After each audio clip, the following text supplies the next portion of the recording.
And welcome to this week's episode. It is Jane here and Katie. Welcome, everybody. Super excited to be with you today and to tackle, I think, one of the topics that, well, certainly I found difficult as a leader and recruitment business owner. Jane, I don't know about you. I think you're more natural. You're a more natural manager than I. What we're talking about today is the classic: when do you cut? When do you coach? So let's give a scenario. You've got an underperformer on your team, they're missing targets, the team are watching, you're losing sleep over it. Do you coach them through it or do you cut them loose?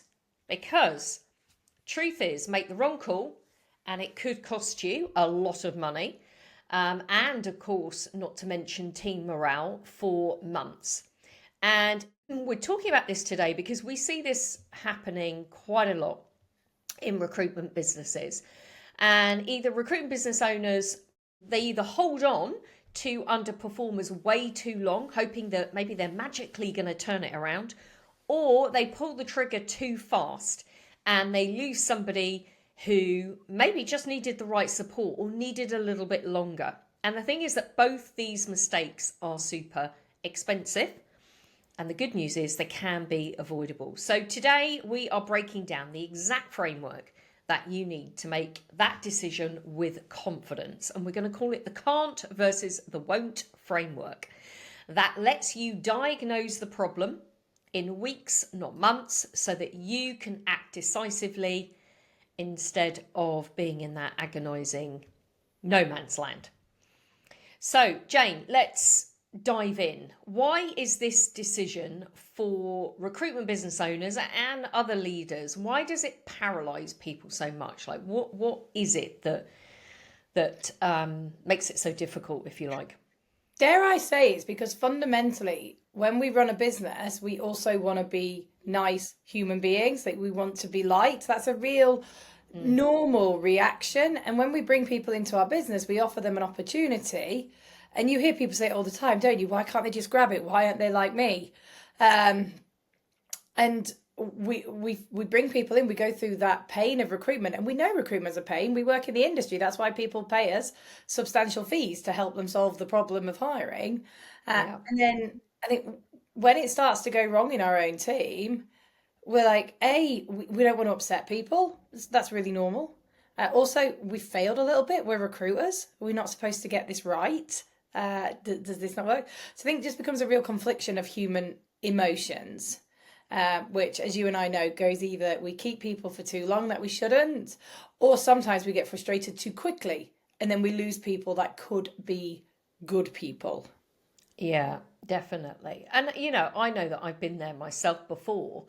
You've hired somebody, like you're saying, you like them, maybe, you go down the pub and you'd have a drink with them, but fundamentally they're not performing in your business. And that's quite a tough one, isn't it? Because, no, unless you've been trained, having those types of conversations is really uncomfortable for people.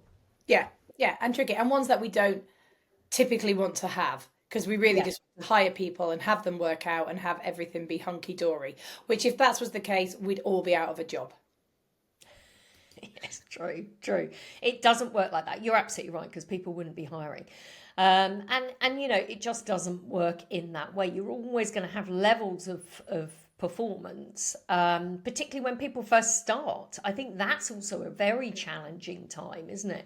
When it's like, okay, well, they're new to the business. Have I hired correctly? And I can understand why we have this dilemma, because the cost of recruitment, and being recruiters, we know it, is so expensive.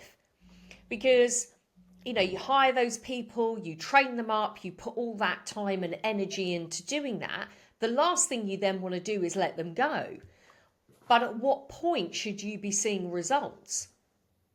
And so, you're in that conundrum, aren't you, of, okay, do I manage this? Is this underperformance or not?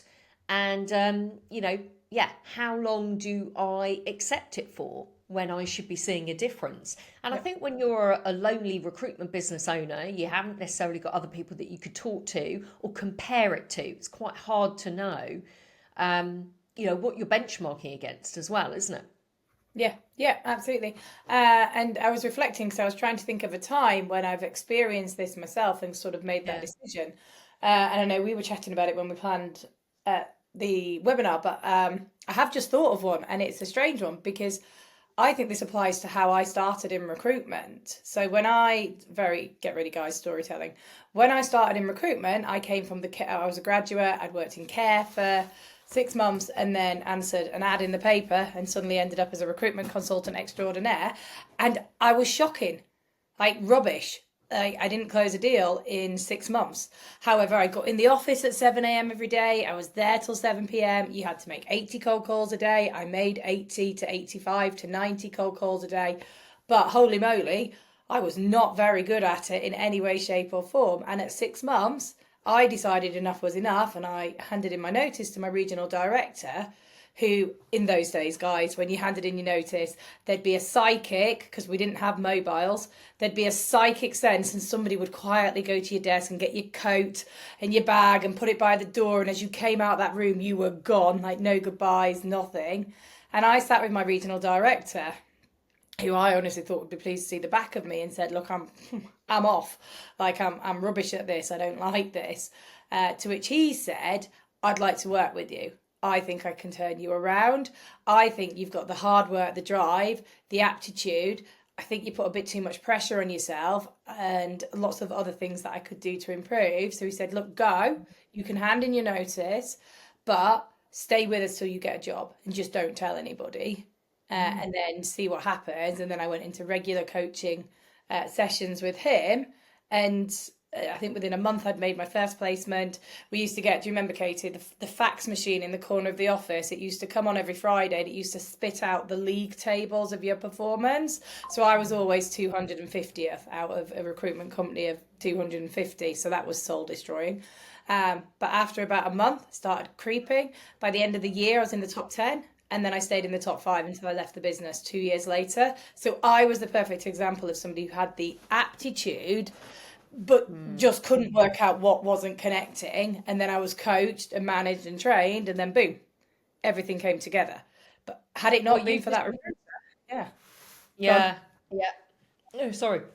I'm just going to say you've just given the perfect example here of the framework that we're going to talk about today, because you're right, there's a critical distinction between two camps, if you like. The camp of can they do it, i.e., is it about a skill and a competency, and do we need to train this individual, or is it actually about a will?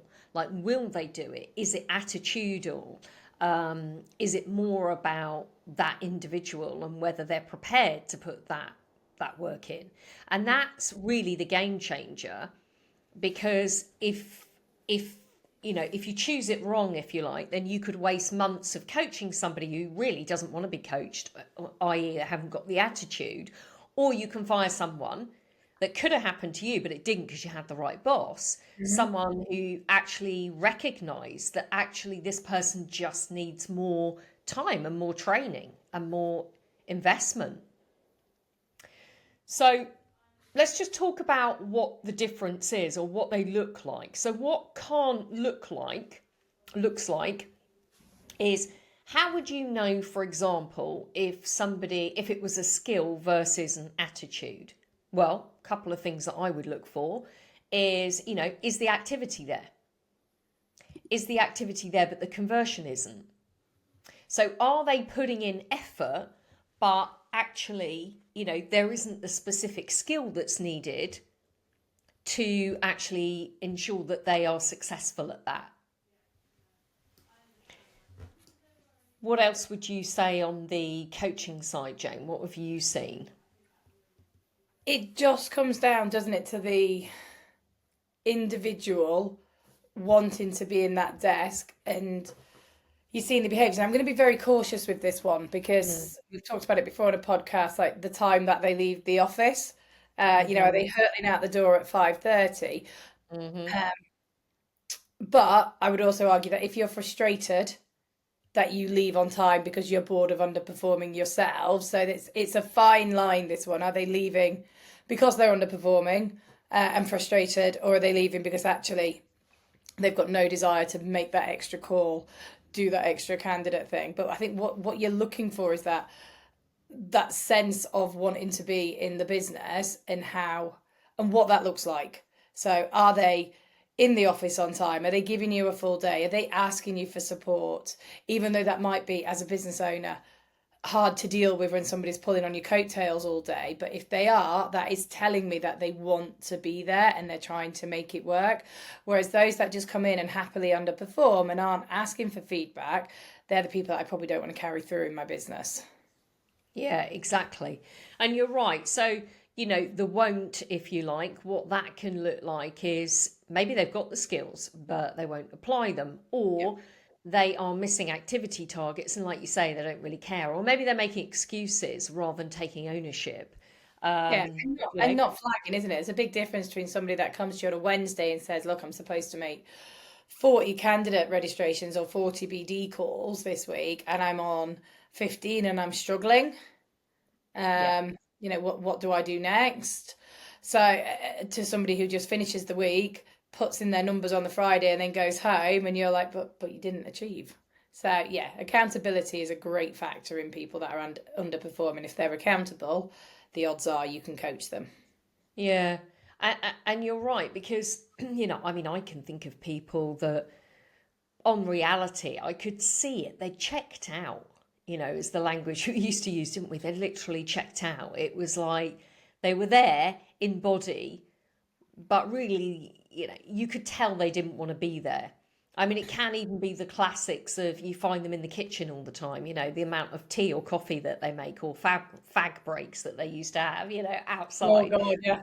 I mean, as doing somebody that whatever. drinks a lot of tea and coffee, I feel it on behalf. I mean, I do. I drink a lot of tea and coffee too, but there's a difference between how, I don't know, for me, I'm like, I'm being really honest here. For me, it was like, how fast does somebody walk to the kitchen, make a coffee, and come back again? Yeah. Versus, those that are like, it's literally like the snail pace, and then they're going to move around the office and maybe Anybody have a else want a chat to brew? Do you want a someone. brew? Yeah. Yeah, Have a shut cup of up, tea. I'm move. making. God damn you. Get back Yeah. to that desk. And the Um, irony thing is, though, Katie, I think this is where, to go back to what we said at the start, we agonise over it as owners, going, "Oh God, you know what we're going to do to turn them around? How we're going to make it work?" And the odds are they're probably looking for another job, and we're yes. still trying to figure out how to keep them because they're retaining their salary, which everybody does. I get why, but we lose sleep over it as owners. Whereas actually, if we're all a bit quicker, then everybody leaves happier, as opposed to it. And I know we're going to talk about this. Opposed to it all falling into decay, and then suddenly Yeah. everybody being a little bit pissed off with each other. Yeah, and that's so true, actually. The person who's really feeling the pain is the recruitment business owner, because they could be over worried about, well, what if I let them go? They won't be able to get another job, or, oh, I'm going to make it really difficult for them. It's not a great time for them. They've got something going on personally, or, Yeah. I don't know, that classic scenario where somebody's leaning into that to say that's their reason why they're underperforming, when really, we've all got things going on. And yes, I mean, it could be very, very valid, of course. But again, is that just a mask for them using it over and above their performance? And this goes back to the real key is this attitude of is this person trying, like you said you were, and your boss must have seen, that you undoubtedly were like, right, I'm going to give it a go. You weren't making excuses, you took responsibility. Not that blame mentality, but actually you got on well with the team. You went the extra mile. That's really the difference here. And Yeah. so if you're listening to this, guys, and you're hearing and you're going, yeah, this resonates.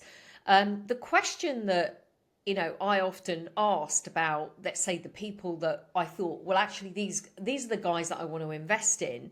If I showed them exactly what to do, and how, maybe if they weren't doing it correctly, how to do it differently, would they do it? Like, will they put that work in themselves? If yes, then that's a coaching scenario. If you gave them a clear roadmap and support, but actually they'll find reasons why it won't work, or they just won't put the effort in. The classic, as we said before, they'll walk out the door, or they'll give you another reason why. Oh yeah, I tried to call that client and they didn't pick up the phone, and then they never try them again. Then if it's the latter, then you probably got somebody where the attitude is not right, and there's a lack of ownership. Because people that want to be coached, the can't people want to succeed, but they don't know how. They'll be grateful for your feedback. They'll be grateful for your help. They'll show that. You'll be able to see it in their effort. Whereas somebody who, from an attitude point of view, like the won't people, then, they know what to do, but they choose not to. They agree with you, but then they never follow it, or they'll find excuses, and they definitely avoid anything that they consider might be hard work. And so these are the things to look for. So, in fact, let's talk about the diagnosis process that you can do here, in terms of the steps.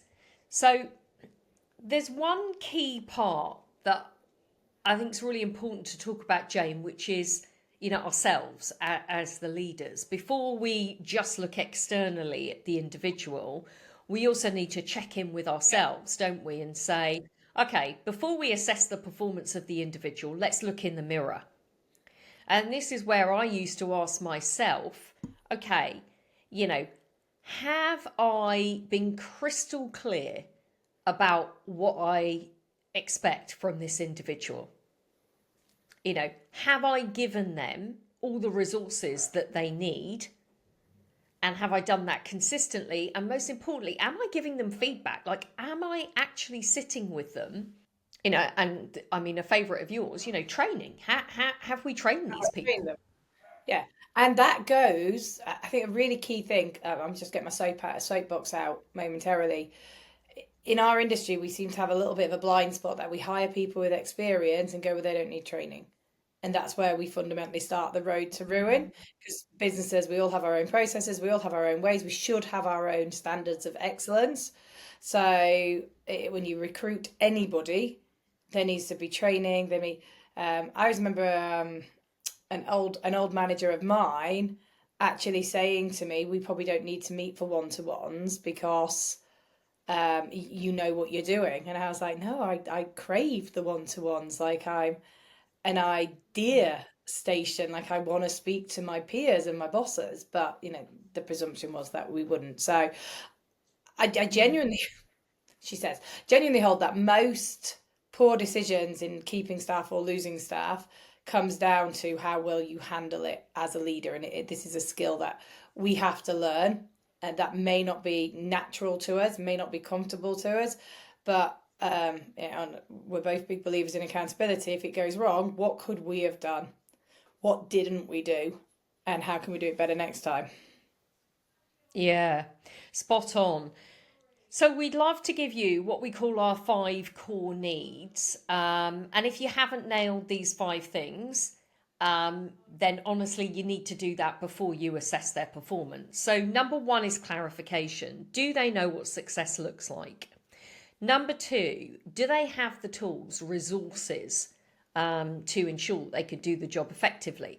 Number 3, are they getting regular and specific feedback? So number 3 is feedback. Number 4 is guidance. Am I coaching or just managing the numbers? Oh my God, I was guilty of that one. Like, actually not coaching people, but literally it would be, are you hitting the numbers? Yes or no? And that was my guide. And number 5, rewards. Is there, are you rewarding? And not just financially, but how are you recognizing this person for the wins that they're getting along the way, particularly as people are developing that recruitment skill, or skills as a recruiter? It's really important that they understand what those milestones are and that they're getting recognized for those, so that we keep them going and we keep them motivated. So step 2 is what we call the honest conversation. Now, this is where I would say most of us, myself included, in certainly in my history, is where I would shy away. And this is about not feeling confident to have the conversation with somebody. And what often can happen is, because we don't feel confident, and it's a how for us, because we don't feel confident about how to talk about their performance, or how to talk about the lack of that performance, we can let it go on and on for too long, and then we can almost become sort of slightly what I call passive aggressive. And we might send an email. I know you're going to say something about this, Jane. We might send an email to somebody, even though you might be sitting opposite them or next to them. You send them essentially a shitty email about their performance, because you don't want to have the conversation. But how does that go down? It's just not the way to deal with it at all. It's And the yet, easy way though, we Katie. can Come find on, ourselves there. don't make management hard. I mean, it's such the easy way, isn't it? I'm really frustrated. So I'm going to send you an email telling you all the things that I'm frustrated about. I'm going to tell you how to solve it. I'm going to send it, then you go digest it. Like we've all done it. I've definitely done it. So it's a And I'm laughing. Sorry, I'm laughing because I can remember some clients telling me, oh, I wrote so and so a really long email about how I was really unhappy with their performance and what they need to do about it and what I need to see. And I sent that to them last night. And funnily enough, I haven't had a response yet. And I'm thinking, how is that going to motivate somebody? Yeah, I mean Anyway, this does have to be, no matter whether it's your I'm bored. comfort zone. I mean, I'm a people pleaser, so having to tell people that their performance is not where I expect is literally my idea of hell. Like I'm like, come on, let's crack on, let's do it. But then there are ways and means of doing that. But it has to be backed up. And we mentioned data. You've got to be able to back it up with the look. This is what we expected. This is what we're delivering. But again, if you haven't set those expectations, then how does anybody, I just want you to bill Right. loads of money. Are you doing that? No. Okay, what's loads of money to you? What's loads of money to me? So getting really clear on you as a leader, what do you expect from the individual, and then communicating that effectively, and also communicating it quickly when that's not met. So as opposed to just letting it slide. Yeah, right. And, I can really lean into this because I think for me, it was the skill. So it wasn't that I couldn't have those conversations. It was I didn't know how to approach or frame that conversation, Yeah. because no one told me how to. And, I mean, again, I'm going to sound like I'm making an excuse here, actually, but my old managers used the same approach that I then took on, which was, whether you want to call it the carrot and the stick, but it was very much about, if you didn't cut the mustard when I first started working in media, you were just gone. If you were in a sales job and you weren't hitting your figures, that's the only thing that people cared about. And so they were pretty direct, change it or you're out. So it's about the how. So I want to give you just a quick, here's how you could start that conversation. So it might be, not that I'd ever be having this conversation with Jane because she is very accountable and responsible, but it might be something like, Jane, look, I want to have a chat to you about performance. So I can see that you've been hitting this level of target, which, by the way, is X percentage of your target. I want to walk through with you today. I'd like you to tell me what's happening from your perspective around performance, or walk me through what's happening for you. And then I would literally shut up and let Jane speak, because you do not know actually what is going on for that individual. So we want to talk to them. And other questions that you can ask that really help are what I call the open questions that will reveal the answers for you, like what specifically is preventing you from hitting target.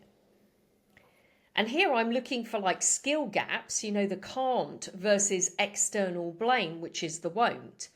And, what do you think you need to turn this around? And do you believe that you can turn this around? And what would that take? And, do you want to? How motivated are you to hit these targets? Is that something that's important to you on a scale of 1 to 10? Because you do also want them to be honest with you about the situation. If you're not open and honest, you can't change that for them. So these are important things to look for. And then the other thing that you talked about, Jane, was evidence. Let's talk about that, because we don't want to go just on feelings here, do we? No. No, not at all, because somebody can tell you they feel like they're working really hard. So I'm like, show me the numbers, Mm, because we are a metric based industry, so there should always be numbers and data around it. Now, I'm not saying that we manage solely through those, but again, if we're clear in our expectations and we give some understanding to those numbers, then that's how we can start to gauge effort. And again, it could be the old school person in me, but I will back any recruiter who, in times of trouble, goes to volume whilst we work out skill, because the one thing we do know about our mm. industry is persistence always works well. And if you can't do something well, if we do a lot of it, you're getting the practice in, and then that tells me that you want to be in that seat. And if you want to be in that seat, you get all the time from the world, in the world from me as a leader. But if you stop doing Yeah. the activity because you're not getting the results, that's when my red flags go up. Yeah, exactly. So great. So what we're talking about here is activity metrics. That's what we're talking about. Are they doing the work? And is that a yes, but you're not getting any results? So that's highly likely that's a skill, like you're saying, Jane, or a no. If they're not getting the activity and you're not seeing any effort and the attitude isn't there, then that's definitely what we call a won't, an attitude problem. So, and you'll see this in behavioral patterns. Are they proactive or are they reactive? Do they implement based on your feedback? Do they solve problems or actually just they create more problems or create more barriers or create more excuses? And sometimes your gut, um, it can be good because sometimes it can be correct, but also sometimes it can lie to you because that can be based on whether you like them or not. Whereas the data isn't going to lie. Mm. And particularly, I used to find it quite hard. If I got to the point where I was frustrated with somebody's performance, I used to find it very difficult to go on my gut at that point. It had to be, stats and stats only. What about the person that you really like, who's really good fun to have in the Mm. office, Ooh, but is also underperforming, but you yeah. make an excuse for them? They'll turn it around, they'll be on it because you like them, you want them in your business.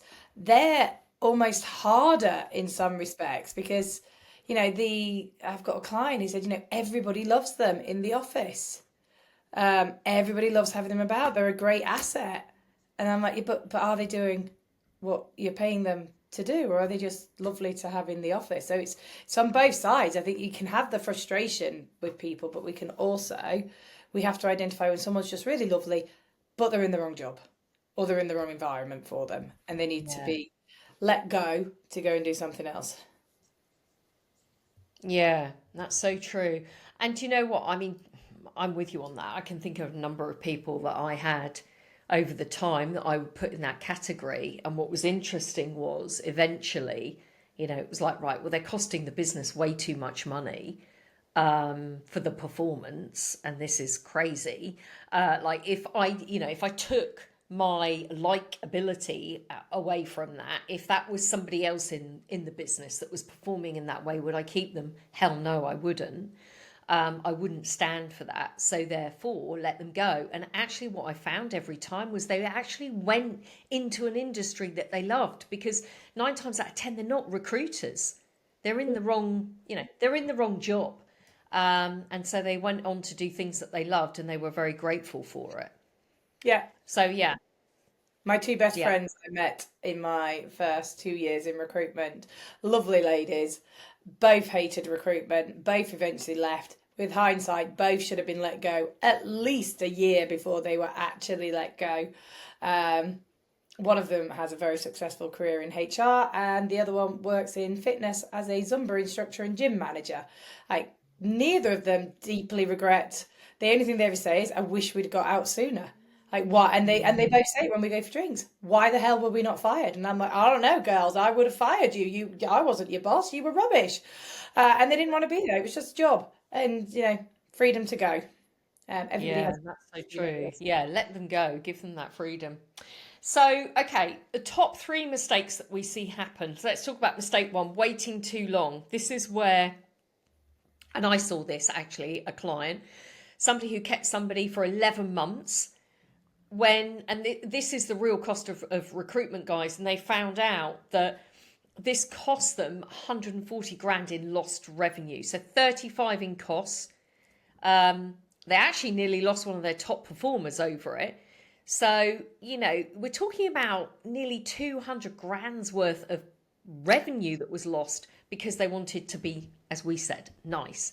So, it's really important that you set clear timeline and you stick to it. I mean, we used to have, didn't we, Jane? We used to have if somebody hadn't billed in 4 weeks, that was flagged. It was like a red flag. Yeah. And then at the red flag, you'd start to look at that person, but you'd sit down with them and you'd ask them, hey, how's things going? What's going on for you? Is there anything I need to know about? How can I support you to get you back on track? I think we've made it to minute 31 of the podcast, and I have yet to use the word process, which is a first, but it's coming. There has to be a process for underperformance in your business. And yeah, I always remember when we worked together, Katie, like we knew at 4 weeks that we were having a conversation if we hadn't built. We also knew at what point we were put on a personal development plan, aka performance management. And everybody in the business knew that. And this is the difference, I think. And we won't, obviously, it's part of what we do at Rocket, so I won't go too far because we'll be here all day into what this looks like. But when you run a recruitment company with 200 consultants, I would argue that all of those 200 consultants, if you asked them and said, what happens when you don't perform here? They would all tell you. And likewise, when I say, what happens when you perform here? They will tell you. So when I perform, I get this commission, we go on these trips, we do all of this. And in larger recruitment companies, that is clear. In the smaller recruitment companies, I say, what happens when you perform? And they'll all tell me their commission structure. That's very clear.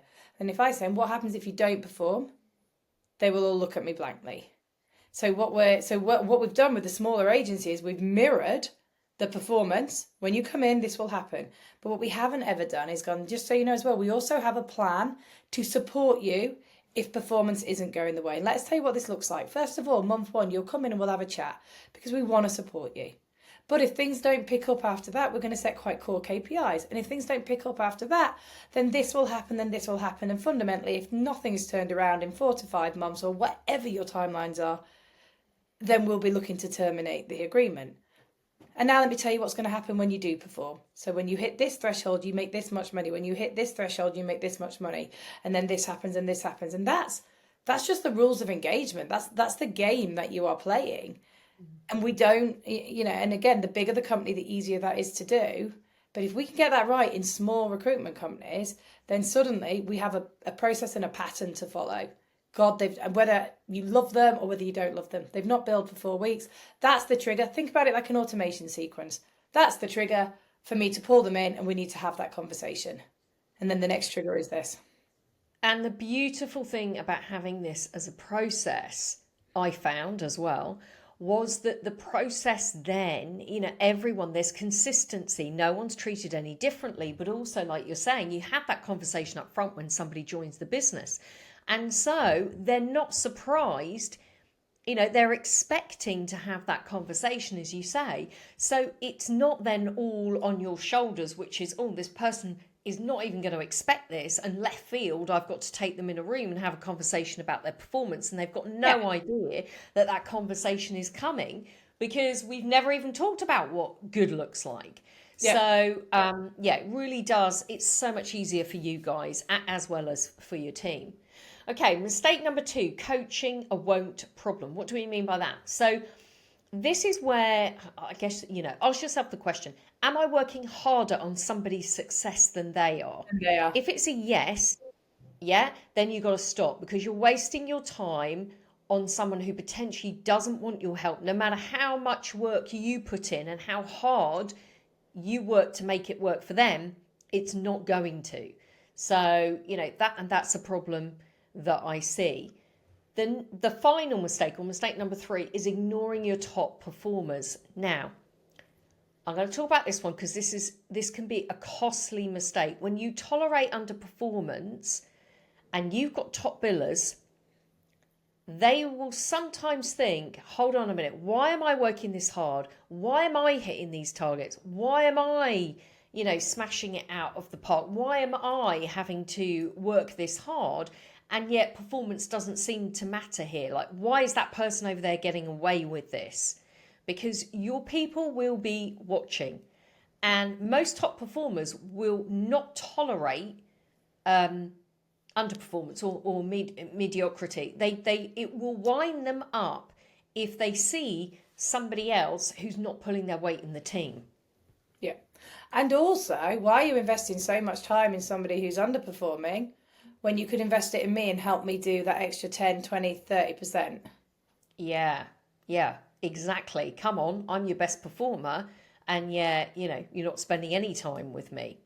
So let's just wrap this up then in terms of what we're talking about here, the key things for you. So when somebody is underperforming, step one, check in with yourself first. Have I given them the resources, the clarity, the support that I need? Step two, you can diagnose, are they a can't, therefore it's a coaching issue, versus a won't, where it's probably a cut issue. Step three, set those timelines, follow through, act decisively. You will feel so much better for it. Step four, remember your top performers are watching, and so ensure that again, there's consistency, but you're acting quickly on these things rather than letting them take you down stress and emotional turmoil, not to mention financial. So, and this is important because I think the worst thing that somebody could do is nothing. Yeah. Where you're sitting in what I call that no man's land. So indecision is in a way a decision, and that's usually going to be the wrong one. So if you have somebody on your team right now where you're avoiding a decision, I'm going to invite you to write their name down, go through, right, are they a can't or a won't? And if you can't answer that in 10 seconds, do the diagnosis that we have talked about today. Have that conversation with them, look at the evidence, and then make your call for yourself. Because, and back yourself. Because in many ways, whether you cut or whether you coach, by making that decision, by making that change, you're making space for excellence in your business, and you're setting the right guidelines for it. Yeah. So, sorry, Katie. yeah, We always talk about, I'm looking up because anybody that knows me knows that I have a sea of quotes and statements to live and die by, as well as pro formas and processes directly in front of me. But the one that sits, and it's right in front of me, is no decision will ever destroy your life. Only indecision can do that. So it is one that I read quite frequently when I'm in an hour and just think, do you know what, choose one. It will never be the wrong decision. It's just the decision that you made at the time. Brilliant. Thank you. What a great quote to leave on, Jane. So what we will do for you, we're going to download. So if you click in the link below the podcast, you can download our cut versus coach decision framework. That's going to include the can and the won't diagnosis checklist, plus those 5 needs, the audit that I mentioned. And we'll put in there some of those questions that you can ask in the underperformance conversations. So, and this is free, guys, so just click the link. It will save you months of agonizing and help you to make those very critical and costly decisions. So thanks for joining us today. Please, if you love our podcast, give us a 5-star rating, subscribe, listen in. We are here every other week, and we are here to make sure that your business needs are met. So anything else that you want us to cover on these sessions, please do let us know. Otherwise, we look forward to seeing you on the next episode. So see you soon, guys. See you soon.